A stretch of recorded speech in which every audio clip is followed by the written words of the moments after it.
ఒక్కొక్కటి వేయండి.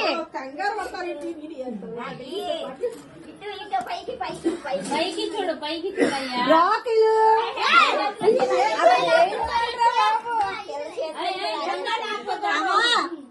మనవాడికి ఏం కొనలేదని నేనేం అన్నదా. వచ్చే సంవత్సరం వల్ల వాడికి ఏమన్నా కొను. వచ్చే సంవత్సరం నువ్వు బంగారం అసలు పిల్లలు